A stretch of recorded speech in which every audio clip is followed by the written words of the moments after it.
गिबियावनो OHS second इयारनि फरायसा फरायसुलि लोगो नोंथांमोनखौ आंनि मेक्स एन बि चेनेलाव बयखौबो बरायग्रोनो लाबोनाय जाबाय आरो बेजों लोगोसे आंनि मेक्स एन बि चेनेलनि फेमिलि नोंथांमोन फै जों दिनै ओएचएस सेकेन्ड इयारनि सुजुनाय बिजाब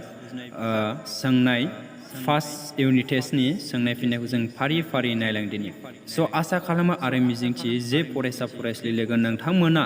सोंनायखौ मोजां मथन नायनानै फिननायखौ मोजां मथन लिरनानै हरनो हायो होननानै आं बयनिबो फरायसा फरायसुलि लोगो नोंथांमोनाव मिजिंथियो स' नोंथांमोन दिनैनि बे सोंनायखौ मोजां मथन बुजिग्रो बेनि उनाव फिननायखौ लिर अब्लासो जोङो फिननायखौ मोजां मथन लिरनानै हरनो हायोब्ला जोङो फिननायनि नम्बरखौ जों मोनगोन जेरै जोंहा नैथि सोंनायाव दङ आरो जोंहा फैयै फैनानै थामथि सोंनाय स' नोंथांमोन बेनो जोंहा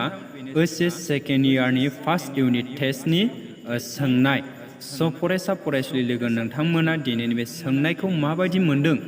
आरो फैबाय थानाय समनि फरायसा फरायसुलि दानि जाखांबोनाय जोंनि लाइमोन फरायसा फरायसुलि लोगो नोंथांमोनाबो जुदि आंनि भिडिअखौ नायदोंब्ला अब्ला नोंथांमोना कमेन्ट बक्सआव थांनानै मोजां मथन फोरमायहर जे माबाफोर प्रब्लेम जादोंबा मोजां मथन सिनायाखै एबा मोजां मथन बुजियाखै सोंनायखौ अब्ला नोंथांमोना कमेन्ट बक्सआव थांनानै खोन्थाहर आरो हायोब्ला आंनि कन्टेक्ट नाम्बारखौ बि अब्ला आं नोंथांमोननो कन्टेक्ट नाम्बारखौ होगोन स' नोंथांमोन बेयो आंनि नैथि भिडिअ स' बे नैथि भिडिअ माबाफोर गोरोन्थि जादों अब्ला आं नोंथांमोननाव हाजासे निमाहा गाबो मानो होनबा दिनै आं जोंनि बर' फरायसा फरायसुलि लोगो नोंथांमोनखौ दिनैनि बे आंनि सुजुनाय बिजाब ओएचएस सेकेन्ड इयारनि कुइसन बे कुइसन पेपारावनो दिनै आं नोंथांमोनखौ बरनायना लाबाय स' नोंथांमोना आंनि चेनेलाव